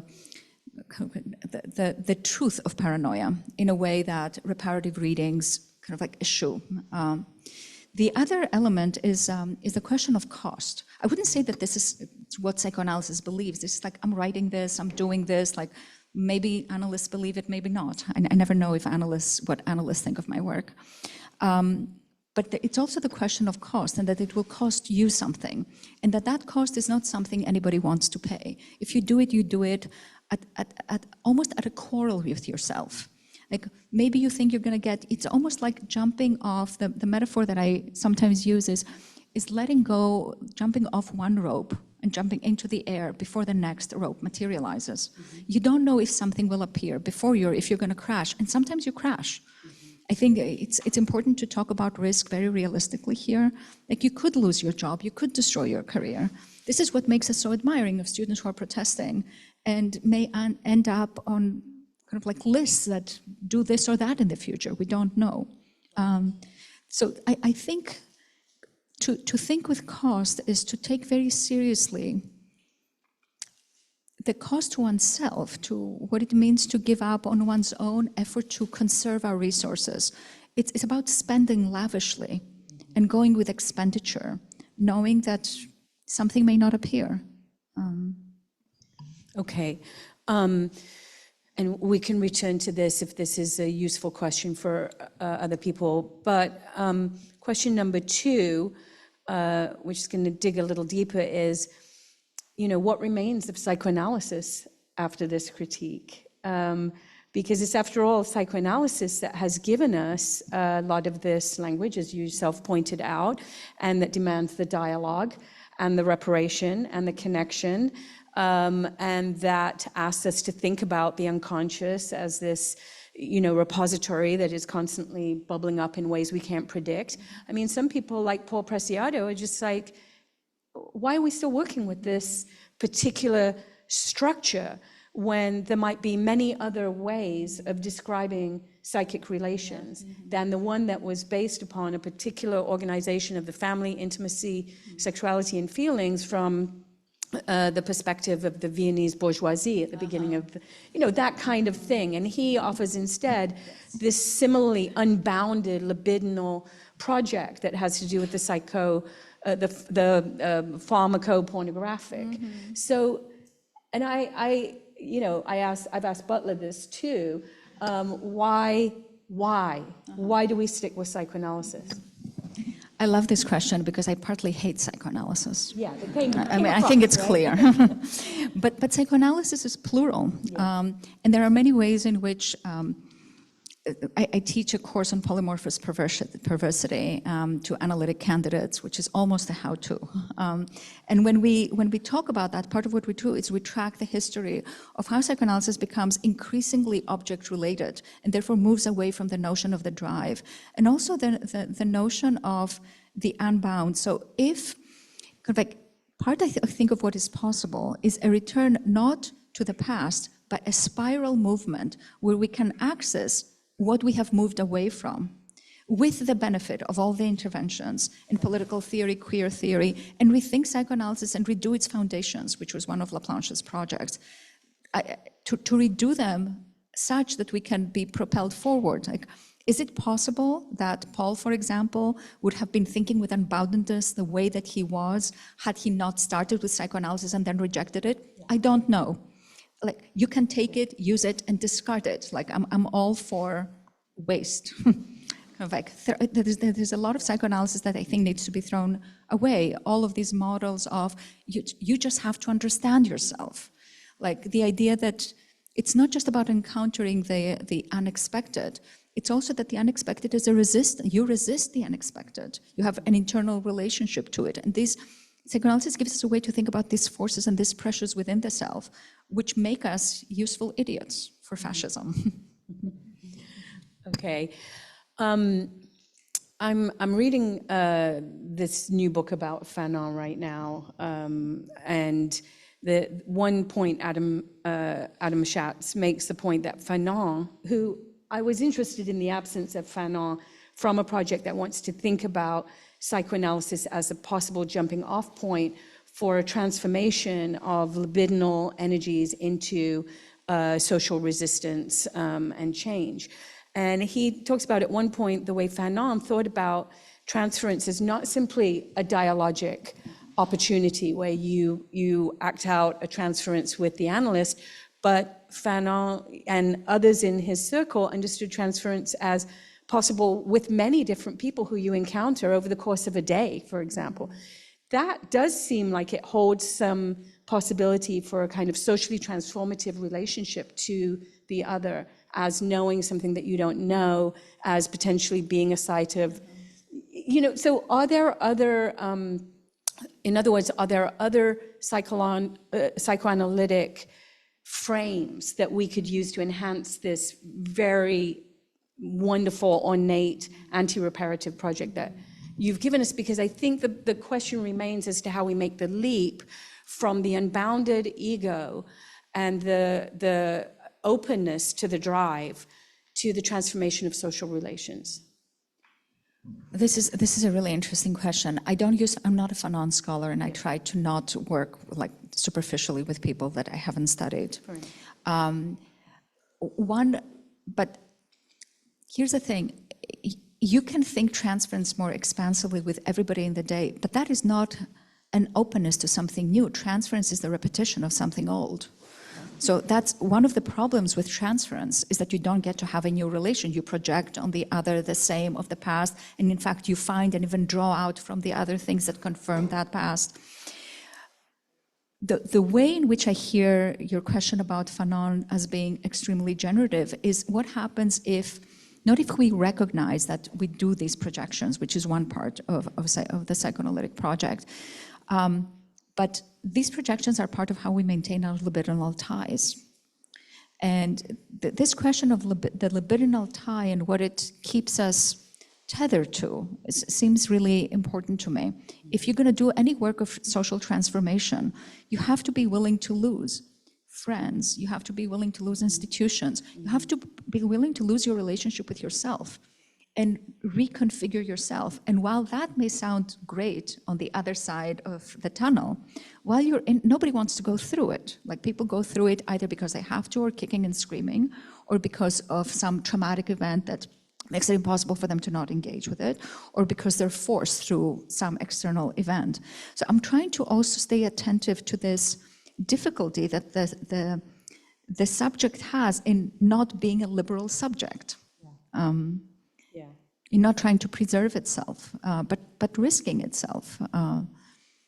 But there's no guarantee that taking that risk delivers you to a radical social project. You could also be somebody who has given yourself over to the power of the Trump speech or whatever, the rally, the fascist rally, where you're willing to give up your ego for the crowd. And absolutely, and that's why we have to take risk and unexpected very seriously. If risk is just, it's going to be a risk, but at the end of the day, it's going to turn out good. It's going to be like progress. It's going to be about democratic renewal, like more trust. And then we're not really talking about risk. We're talking about a project. And then the question is different. How do you organize the ego to do projects differently? It is absolutely true that overwhelm, the breaking down of the self, If you read Jeff Charlotte's work on the undertow, I don't know if anybody's familiar with it. He's somebody who has been tracking the far right and Christian fundamentalist movements for some time. And he talks about, it's really interesting, he talks about people on the left who during the pandemic kind of like get closed up at home and go down the rabbit hole and come out Trumpers, right? So some people during the pandemic find a moment to themselves. More people come out as trans and more people come out as Trumpers. And I think that there's something to that. Like you play with these forces, you're playing with fire. Yeah. Okay, I'll ask one more question, not to hog the mic here, and then we can pick up some questions from the audience. And I know we want an identity without gender, but I think there is a question about gender in this project. I'm interested in the disentanglement of sadism from masochism, given that masochism could potentially be a site where the other is in fact willingly giving themselves over to drives that they may not understand or want to control in any way. So why is it not exigent masochism? But also, like, you know, what we all arrive at our libidinal energies differently because we are generated through these machineries of gender and sexuality in very particular ways. This sounds like a project that, you know, the Sadian project in a way could only be written by an aristocratic male with at least a fantasy that they could have any body they want, and they have multiple desires that they want to satisfy. But within a kind of Butlerian project of constraint, we actually, many of us arrived to sexuality with many, many inhibitions and limits and constraints that are crucial to us. Yes. Mm-hmm. So I'm worried about an idealized sexuality that is unrestrained. Okay, great. These are great questions. I'll start with your first question. I am very convinced by Deleuze's critique of masochism. And for whom, and I read Masoch the same way too, the masochist is not like surrendering themselves. The masochism is drawing contracts and is trying to recruit a sadism that will execute their contract. Like, so, you know, the masochist is kind of topping from the bottom in some way. So, but perhaps you have a different kind, perhaps you kind of have a different kind of masochism in mind. Yeah. The question, I've ever since I wrote Sexuality Beyond Consent, people have been asking me, who really has the benefit of overwhelm? Isn't overwhelm for the person who has too much? Isn't kind of like sadism the project of the person who can afford to, who is not in a position of precarity, who has enough sources to squander them? And I actually think that it works exactly the opposite. It is, for me, it is, if you think about who doesn't take risks and who is not in the streets, it's the people who have a lot. The people who have a lot will not give up their security. It is need or a certain different kind of pressure. It is oppression that actually makes this exigent. To some degree, you have to push back against your, if you're pushing back against the ego, a rich ego and a very well-resourced ego is not going to let you do a lot. Like you have to lose so much more. That there's a reason why you see more people of color in the streets when there's protests, or younger people. You don't see like rich white guys. So for me, that's the sadistic project. It's actually much more about kind of like minoritarian experience and the inability to not take a risk. You cannot afford not to take a risk. And that's a different way of thinking about risk than taking risks you can afford, because those are ultimately not risks. If you have 7 like safety nets, then what kind of a risk is that? Right. You have to be working without the safety net to begin with. Okay, let's open it up. Are there people who are dying to ask a question? Yes, Claudia. Are you going to go around with the mic? Yeah, I was going to go. I'll start with this one and then I'll hand off to you. Hi, thank you so much. I love your book, and that was just fascinating. I was interested in, I have 2 questions, and one was just from something, what might have just been something unrelated to your research, but I was really interested as someone who's invested in the paradox of kind of transference as both repetition and at least according to psychoanalysis, change, repetition that leads to change or is change, whether your sort of focus on the idea of transference as just repetition means that you believe that the kind of change that happens transferentially is all just repair. And then my other question, which is, I guess, related, is this model of exigent sadism, which you described so beautifully and interestingly as an acceptance rather than a decision. I was wondering whether for you that is kind of axiomatically quite an isolated model. It's a kind of a personal risk. And if there is a sort of transferential or relational aspect to that ever, is there a sort of relational valence to that acceptance? Okay, so let me start with the second question, because I think it connects with something that Jack was asking. Like, this question of acceptance has to do with like the fact that there is no safety net, that it's either that or very little else. And from that perspective, to some degree, you could say it's a decision. You're not deciding it, but it's almost like you're deciding it with your back against the wall. And what kind of consent is that? Except that consent is always, to some degree, with your back against the wall, some wall, at least limit consent. So I think that if we're going to think, so I was trying to speak about the architecture of the internal, which I know many people are allergic to, because I think that it's very hard to participate in a movement if you can't, within yourself, fight, and perhaps that's also your question that you were wondering why psychoanalysis, if you can't allow yourself to take a risk. If you're joining a collective just because now you have an inspiring leftist leader, or you have like somebody who belongs to an identity category that feels more trustworthy to you, then you're back to social contract theory 101. The idea is never to give up your will to another leader. Like, you will always have to make your own choices. And I don't mean choice in the sense of like the liberal agentic. You will always have to decide every day that I'm going to risk something today. Otherwise, you're just on an automatic pilot. So if I'm speaking about the individual, it's not because I believe that people make change on their own, like you go out in the world and make a change as one person. You still have to be infected by the energy of a movement. But you can have all of your peers around you standing up and saying no, and you may still be so afraid that you're putting your head down and break the strike. Right? So I'm trying to like not speak, and maybe I should say this more explicitly when I write. If I'm paying attention to the individual, it's not because I think that change can come from solo projects, but because everybody has to overcome themselves to throw themselves into the risk of taking these chances and fighting for a different world.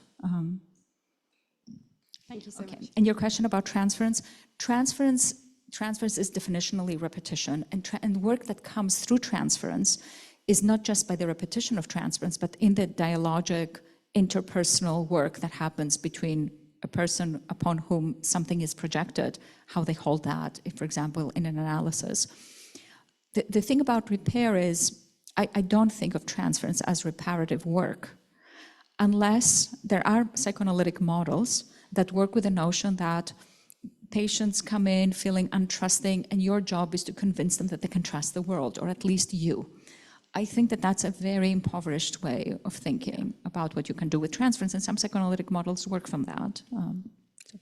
Thank you. Thank you. All right. Does somebody else have a question?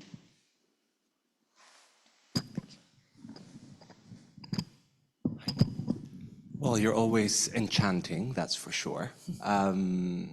I was also reacting a lot to the use of the reparative, because I kept on thinking of, because in some weird way, I'm against repair, but I'm not done with the reparative. I'm somewhere in between. I'm missing something from it, trying to find something. This idea of risk might be an interesting way of rethinking this sort of notion of the reparative.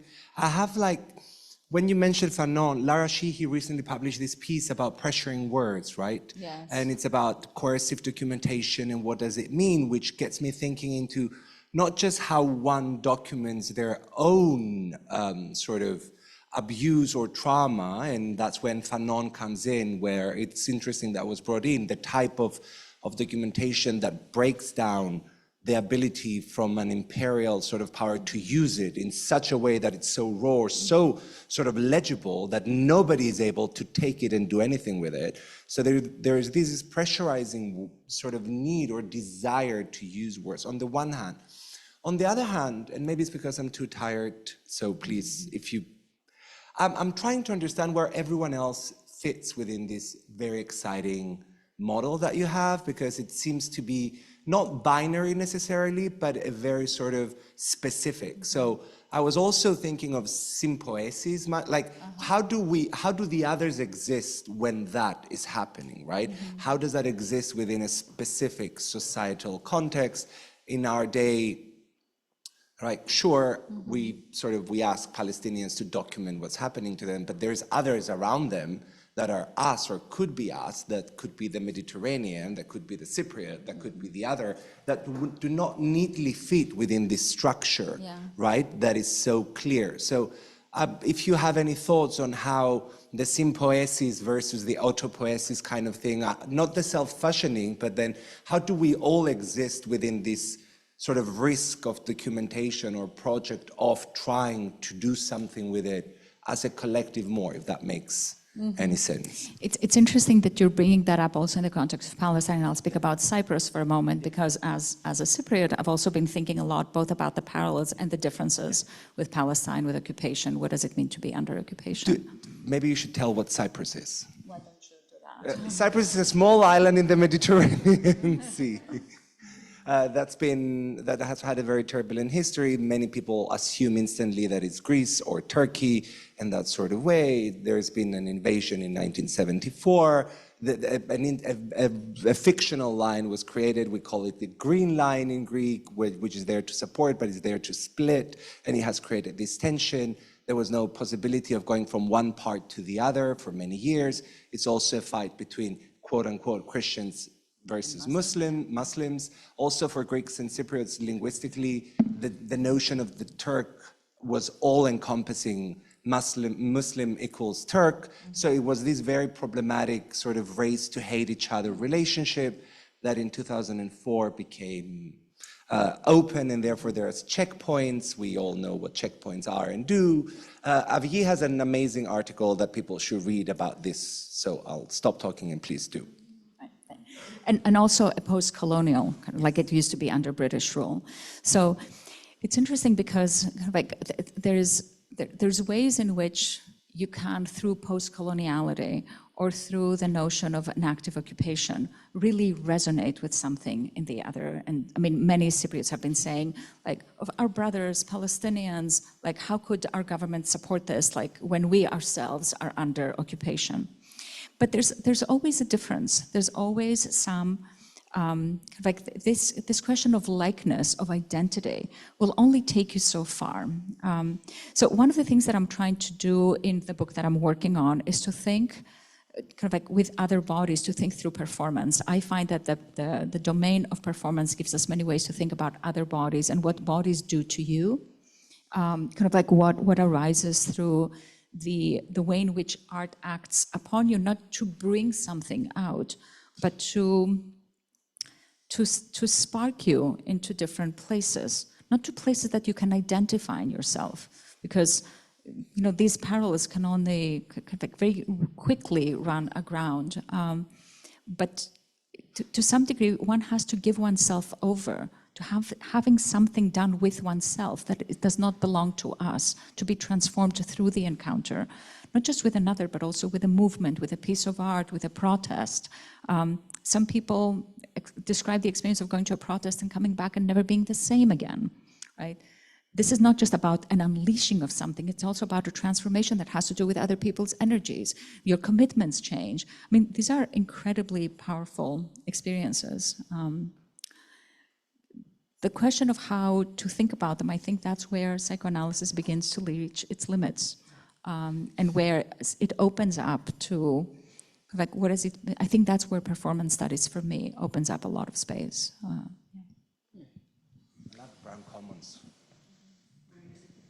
I've never been asked a question by somebody who's superior who explained what Cyprus is before, so I'm very grateful to you for that.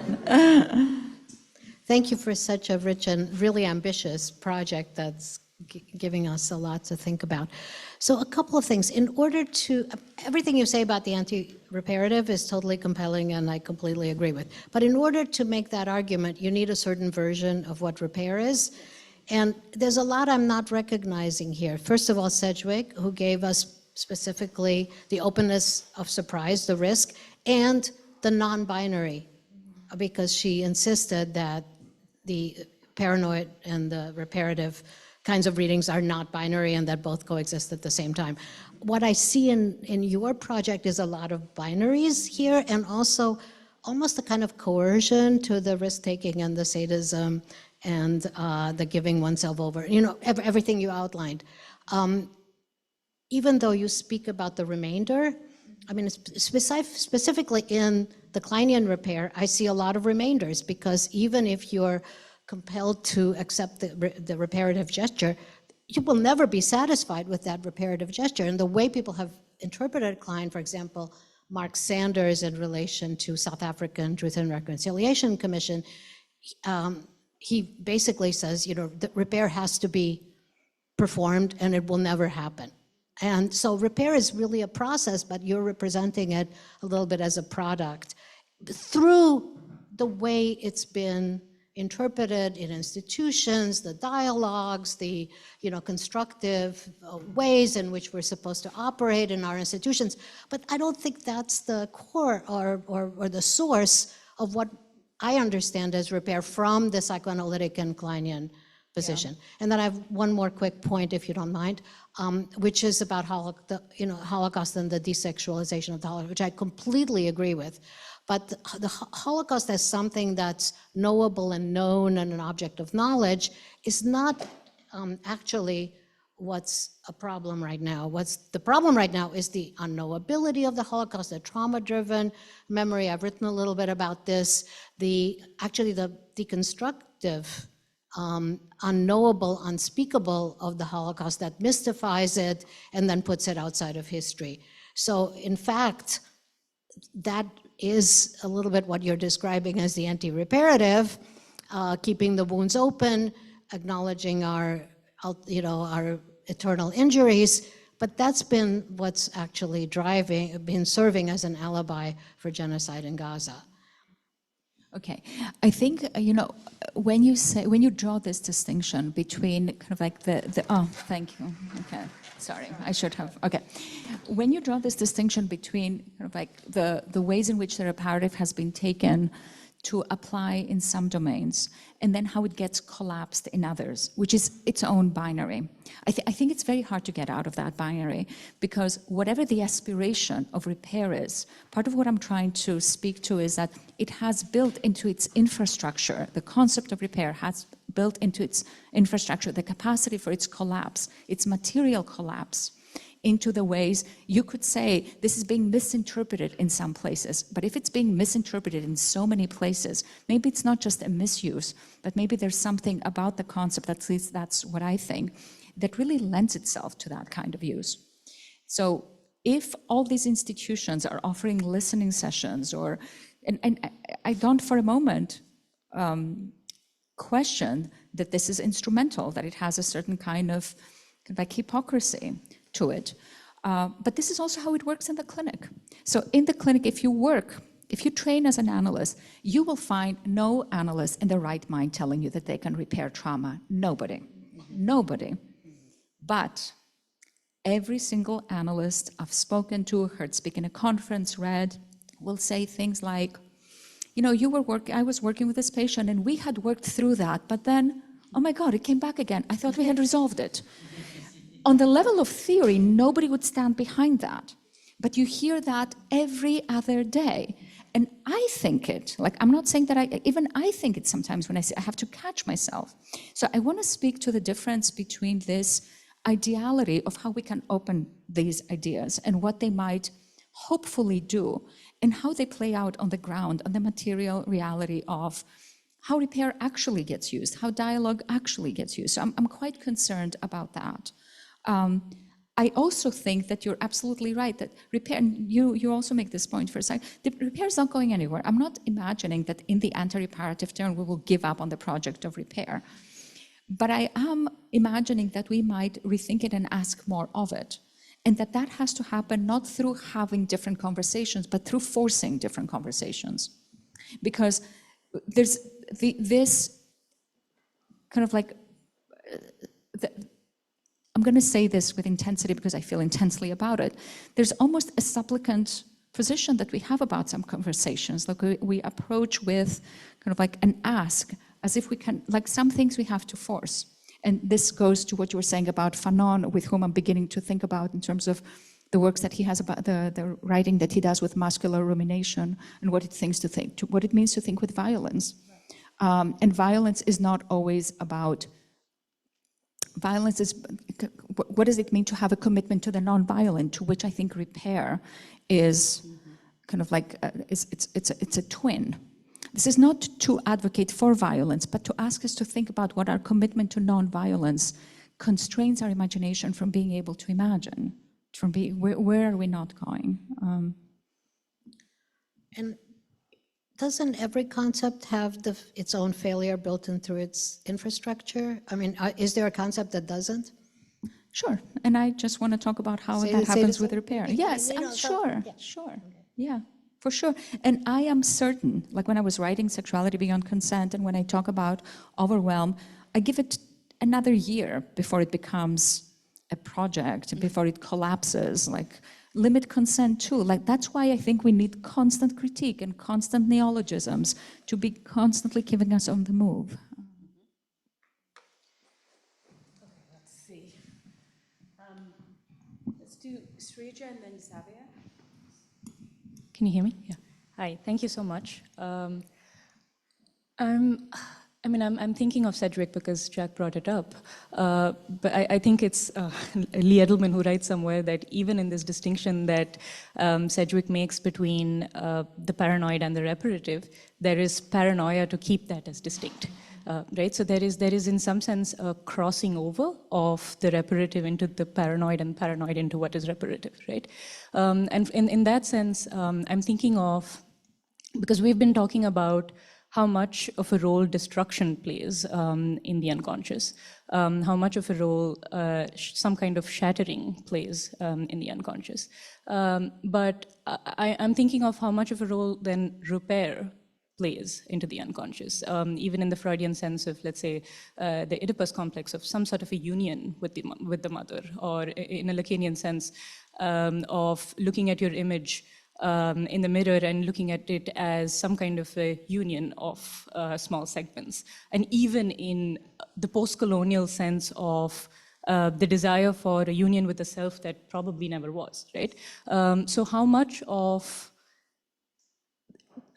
this kind of reparation sort of plays into the unconscious as much as, say, self-shattering does?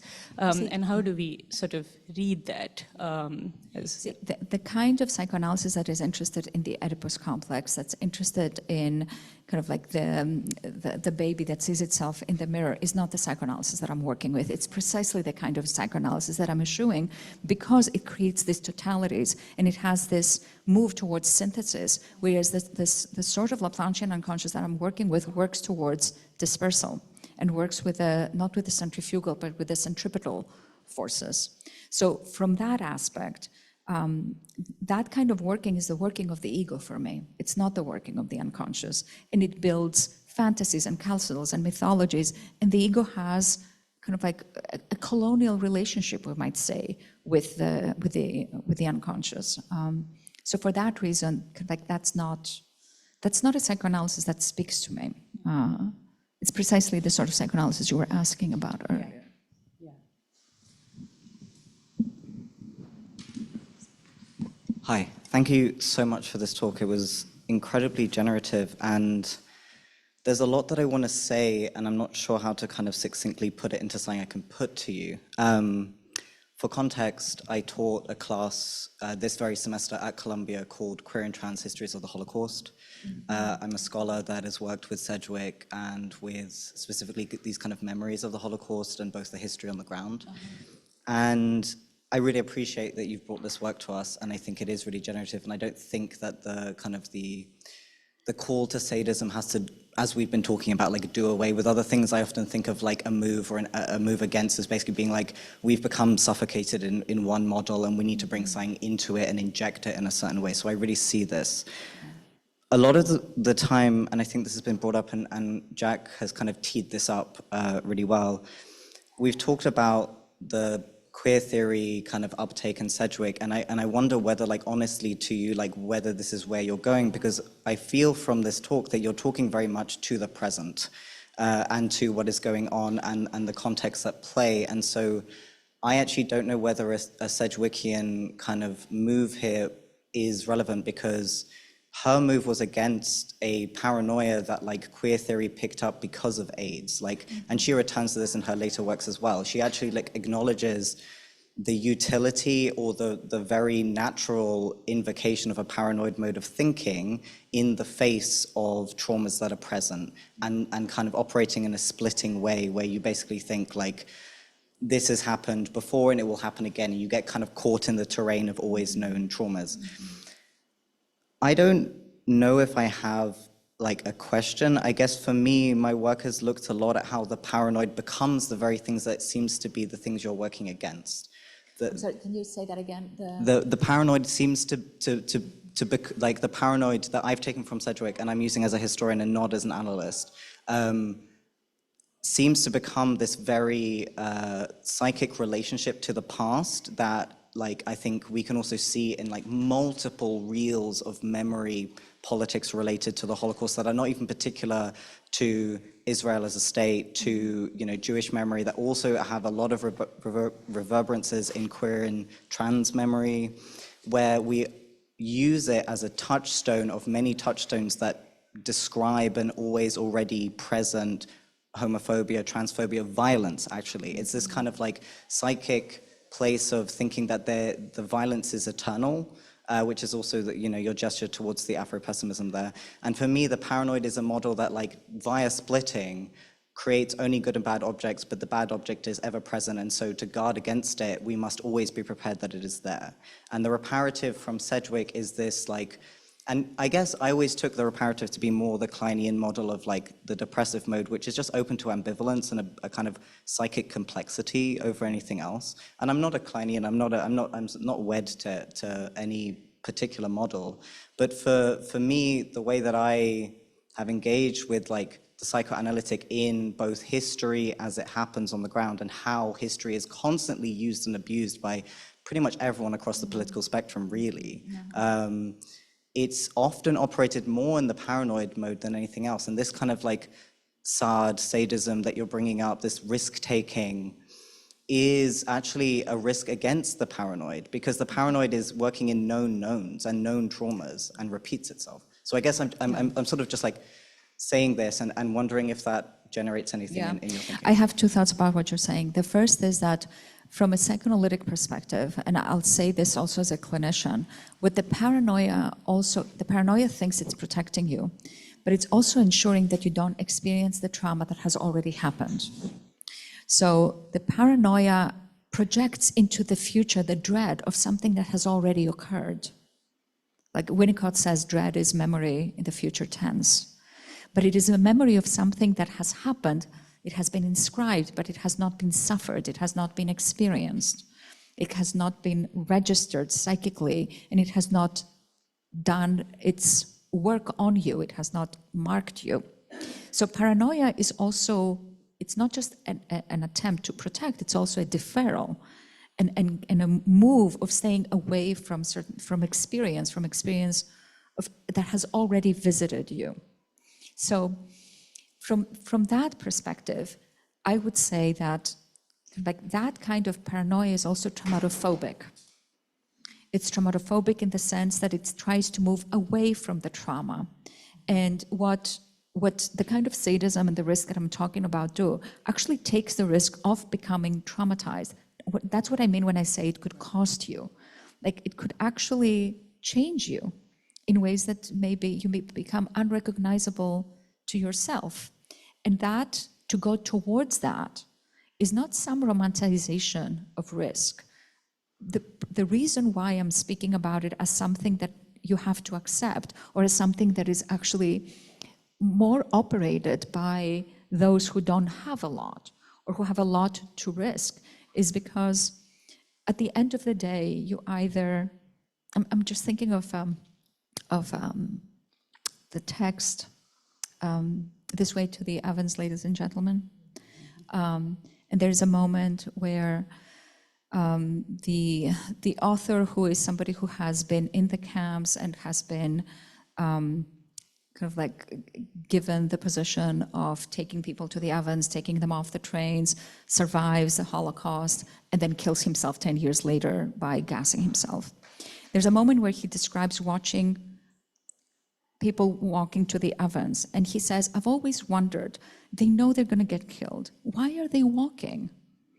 And he says something really interesting, whether that's accurate or not. He says, people walk because they have the hope that something will happen up until the very end, and it is hope that makes them walk to their own death. Now, somebody would say, what else can they do? Like, somebody would say, at least get shot, like, at least die trying. I'm not saying that that's the right thing to do. I'm saying that there's also a way in which, even as you're walking to your death, you might be trying to preserve something. It's very human. It's very understandable. And I think that that's a different way of thinking about risk. It doesn't get you out of you're going to die. But what does it mean to die alive versus to have subdued yourself? Again, I'm not talking now, I'm talking also about people from my practice, and kind of like what it's like to be sitting when I'm talking about the paranoid, the depressive position, rendering you insentient. It's true, the depressive position has a lot of room for ambivalence, but it's the ambivalence of the person who does harm for the person they are harming.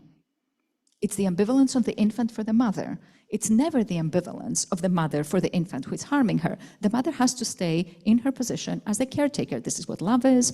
This is the kind of sacrifice that I am saying kind of like is built into the theory. The mother has to continually sacrifice herself, even though that is definitely not the word that is used. So ambivalence is the ambivalence and complexity of the person who does the harm. Okay, I think we're going to take, you probably are fading a little bit. It doesn't seem to show, but maybe we'll take one more question, maybe two. We'll take the questions and then respond. Hi, thank you. My question is about sexual development and the transference of energy, particularly looking at like race pederastic dynamics of like young black men and let's say like older white men, for instance. I'm curious about the transference that occurs throughout that, like the dynamics that do exist within like pederastic interactions and like that kind of like mentorship. Like they're saying like there is a direct transference from the knowledge of self to sex to, you know, one's introduction to like like assuming the person, like the young person being like 14 or 15, seeing like an older man, like a fully mature, like man. I'm just curious about like how that gets constructed with the idea of repairment. With the idea of? Repairment, and like the reproduction of like those formative sexual interactions. Because I feel like when I think of, let's say, like a heteronormative idea of like two teenagers the same age, that builds a level of trust, I suppose, within one's own familiarity of like self, of like across like the gender. It's like, okay, you're still like my equal in some sense. But when you go through dynamics of like race and age, I'm very interested because there's already so much at play regarding like mistrust and mistrust and the power that's present, especially when like nowadays no one's having sex with an older man to gain some kind of like military rank or as like an honor. It's like it's sex, it's development. So I'm just curious about like the young, like I guess like black child psyche and that development. If you could speak to it, I'm very curious. I'll speak that one and one more, and then Thank you. let Avgi conclude. Yeah, this has been great. Thank you so much. So two things. The first is, you know, I read the interview you did for Division Review, and there and in this talk both, I was struck in very few moments you suggest that there's something about the exigent sadism and the role of the analyst, and I'm wondering if you could say a little bit more about that. And just maybe as an aside, just because I'm interested in joining the sort of Klein defenders train. I was just struck. Repair Klein. Yeah, I mean, we can do that, maybe. Maybe we could think about that as a task. But I was reading Ogden recently, and, the way he talks, I was very struck at one moment, just as he's introducing the autistic contiguous position and the primitive edge of experience, he's talking about the dialectical relationship, what he calls a dialectical relationship between the paranoid, schizoid, and depressive positions. And what he says is like, if you get rid of the developmental aspect of the relationship between the paranoid, schizoid, and then depressive positions, and see that one never exists in the personality totally, one never exists totally, that they necessitate each other for the motion of what is more or less what you call like, binding and unbinding. Like it's that the paranoid schizoid position is like necessary to break certain, like by seizing up is breaking a certain way of thinking that then, gets represented and symbolized better in the depressive position. And so, yeah, I don't know, that going to there in the post-Kleinian tradition, that starts to feel close to you, it seems to me. The other thing I wanted to say was I was at a group relations conference last weekend, and I had just read this interview of yours, and it was, I think, kind of on my mind. And the conference took place at Teachers College and was with students at Teachers College, some of whom are officers in the military who are like doing a year-long program at Teachers College and then will go to teach at West Point or whatever. And,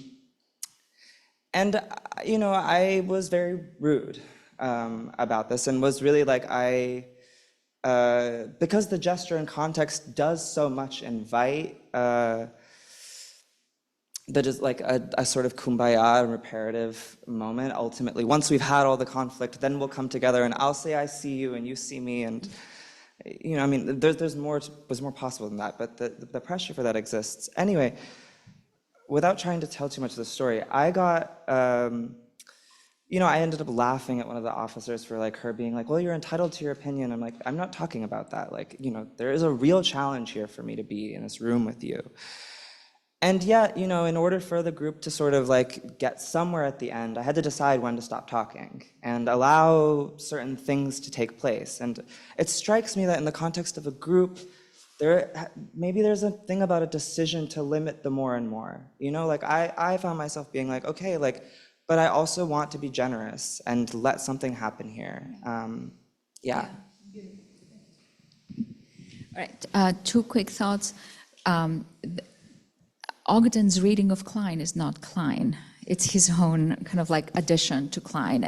And Ogden is also extremely gifted and his thinking is extremely capacious. So I could get behind Ogden's rewriting of that. I think that there's still the question of force, which is also in your second question, like what do you do with force? And it's true, like the idea is not to go at it. The more and more is not like start yelling everywhere to everyone. Like eventually you have to back off from something, but it creates a rupture. Maybe this person thinks about it, maybe they don't. You think about it. It risks destabilizing the group. Maybe you're the person who was a troublemaker, or maybe you didn't, or maybe you created something, maybe not. But there's this tendency of kind of like the dialectical move, the synthetic move. This is what I'm trying to speak against. Like it's, in a way, it's like a move towards negative dialectics and pushing back against it. And then the group comes together. I mean, the group may superficially come together, but you're pissed. I mean, you seem pissed to me.